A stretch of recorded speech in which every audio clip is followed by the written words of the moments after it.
My boyfriend, Malcolm, just told me I'm dead to him. Why? Because I refused to hand over my entire freaking paycheck so he could buy a Dodge Challenger he's been drooling over for months.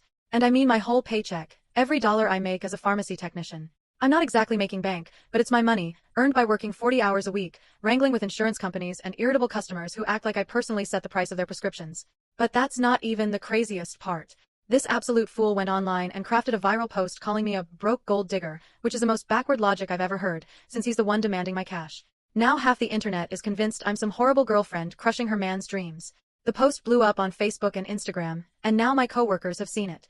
My colleague Emily showed it to me on our lunch break at CVS, and I literally wanted to crawl under the counter and cease to exist. When I tried to defend myself in the comments, explaining that I have rent, bills, and a minor need to eat, Malcolm lost his mind.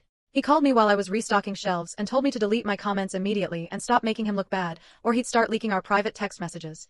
And he meant everything. Intimate conversations, personal photos, the drama with my parents' divorce, every private thing I'd ever trusted him with. He said I'd better listen, or everyone would see what kind of person I really am.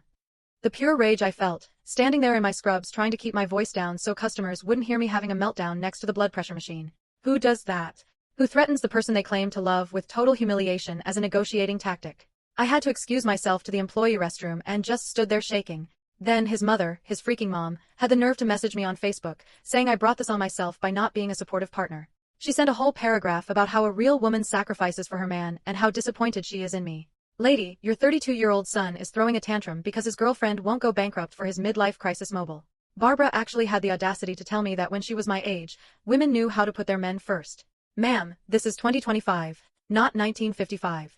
Meanwhile, Malcolm is posting updates about how he put me in my place and how modern women don't get loyalty. His friends are all dropping fire emojis and calling me names I won't even repeat. I'm getting DMs from total strangers calling me selfish. One girl actually wrote that I should be grateful a man even wants to include me in his dreams. The comments make me physically sick, but I can't stop looking at them. Here's what really gets me though. The car is $48,000. $48,000. He expects me to sign over my November check, my December check, and probably the first 2 checks of next year so he can cruise around like an action hero. When I reminded him I have student loans, car insurance, groceries, and, oh yeah, my half of the rent on our shared apartment, he said, those are your problems to figure out. The man who sleeps in my bed and eats the food I buy told me my own survival was my problem, all while demanding I finance his new toy. I make $32,000 a year, before taxes. He's asking me for more than a year's salary so his car can be cooler than his friend Graham's. I've been with Malcolm for 2 years and 3 months. We moved in together last spring when both our leases were up. Things weren't perfect, but they were okay. He makes around $55,000 a year, which is more than I do, but apparently not enough to buy the specific car he wants right this second. The obsession started in September when his buddy Graham got a bright red Camaro. Suddenly, Malcolm's car was an embarrassment. He began spending hours every night scrolling through car listings, showing me pictures of these expensive machines as if I was supposed to get excited about our impending debt. He'd interrupt my favorite show to shove another listing in my face and would get visibly annoyed when I didn't match his excitement. When I suggested he save up or look at certified pre-owned options that wouldn't require my entire income, he accused me of not understanding his vision. Apparently, his vision requires my paycheck while he keeps his. He told me all couples make sacrifices for each other, but somehow, all the sacrificing was supposed to fall on me. Last week, he got more aggressive. The car came up constantly, at dinner, while watching TV, as I was getting ready for work. He kept talking about how this car would change his life, make him feel confident and successful. He said he deserved nice things and that I should want to help him get them. When I pointed out that I also work hard and deserve to have my basic needs met, he said that was different. He claimed his career had more potential, and my pharmacy tech job was just a placeholder. Except I actually like my job. I'm good at it, and I wasn't looking for anything else until he decided my career wasn't impressive enough for him. He even showed me a financing calculator where he'd already mapped out how many of my paychecks he would need over the next several months, all laid out as if I'd already agreed to this madness. When I told him absolutely not, he gave me a look like I'd just insulted his entire existence. That's when he called me selfish and unsupportive and said maybe he needed to reconsider our relationship if I wouldn't invest in our future.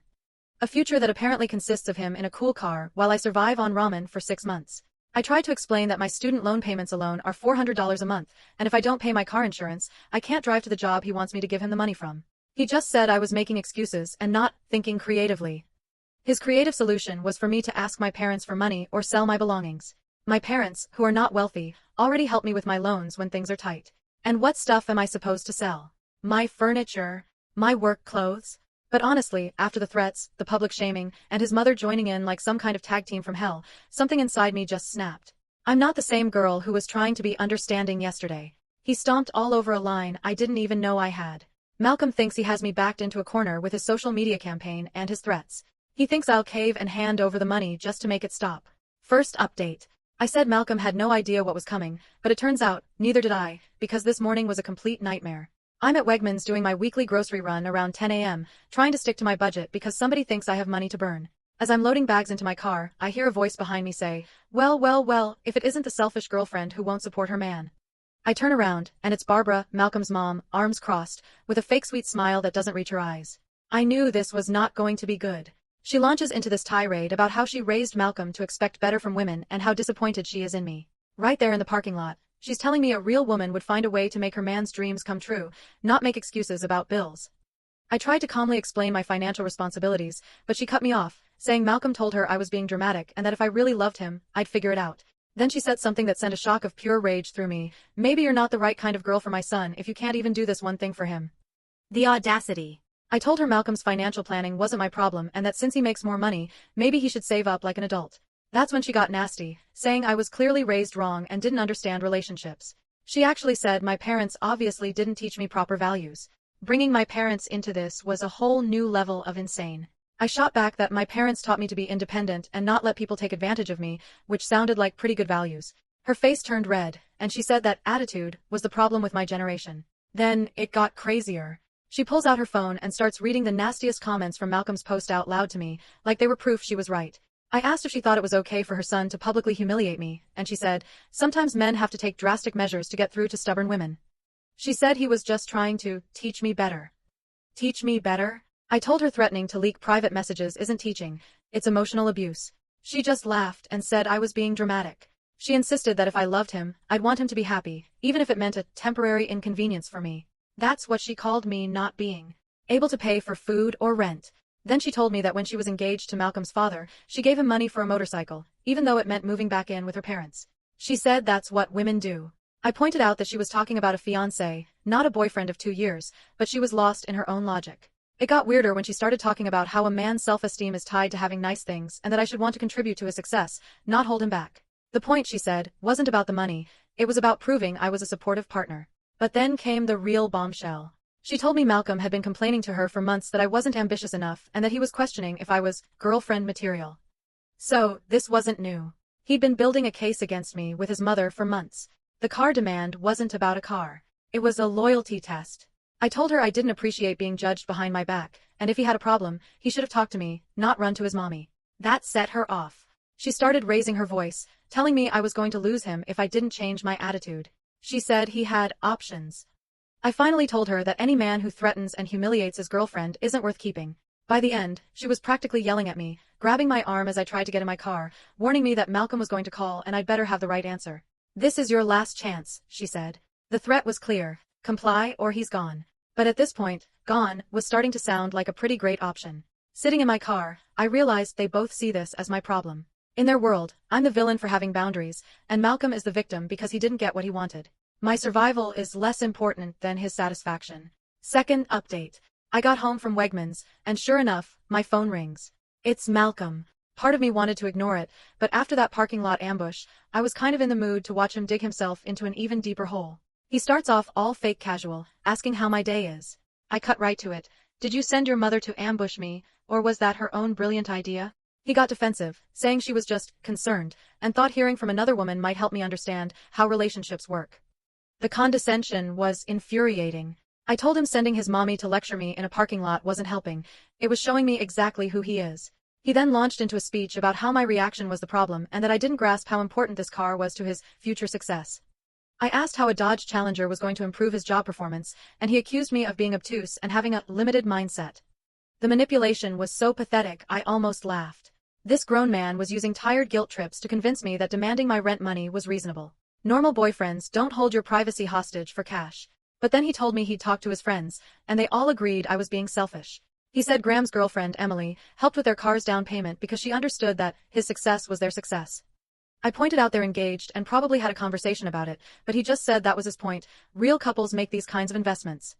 He actually said getting this car was a test to see if we were ready for the next level. So, in his twisted mind, bankrupting myself was the price of admission for being considered marriage material. When I called him out on it, he got angry, yelling that I was turning it into a gender war. He said the car would benefit me too, because I'd get to be seen with someone who has his life together. This fool thought I should be grateful for the opportunity to bankrupt myself so he could look cool. Then he went for the kill. He told me my pharmacy tech job wasn't a real career, just something I was doing until I figured my life out. He said since I wasn't investing in my own future, the least I could do was invest in his. The disrespect was so absolute, I almost felt sorry for him. Imagine being so insecure you have to tear down your girlfriend's job to feel better. I told him at least my job helps people instead of just shuffling papers at an insurance company, and he lost it, screaming that I was being cruel. Then he brought up the nuclear option again. He reminded me about our private texts, saying he hoped he wouldn't have to share them but that he needed to know I was taking this seriously. He was holding our intimacy hostage. This wasn't about a car at all. It was about establishing the power dynamic. He wanted to see if he could train me to put his wants above my needs. The call ended with him giving me until Friday to make the right decision, as if there was only one acceptable answer. Last update. I am living for what happened on Friday. It was so much better than anything I could have planned. Friday morning rolls around, Malcolm's big D-Day. Instead of caving, I took action. I'd called my dad Thursday night and told him everything. The demand, the threats, his psycho mom. My dad was furious. On Friday morning, he called and said he had some business to handle and wanted me to come as a witness. And here's the perfect twist. My dad's coworker Kenneth had seen Malcolm's viral post and was laughing about this pathetic guy demanding his girlfriend's paycheck, not realizing it was about me. When my dad told him, Kenneth went silent, then offered to come along as backup. My dad picked me up, and we drove straight to Malcolm's office. I was nervous, but my dad said no man was going to publicly humiliate and threaten his daughter and get away with it. He marched into that office like he owned the building. The receptionist tried to stop him, but he just announced loudly that he needed to speak with Malcolm about the lies he was spreading online.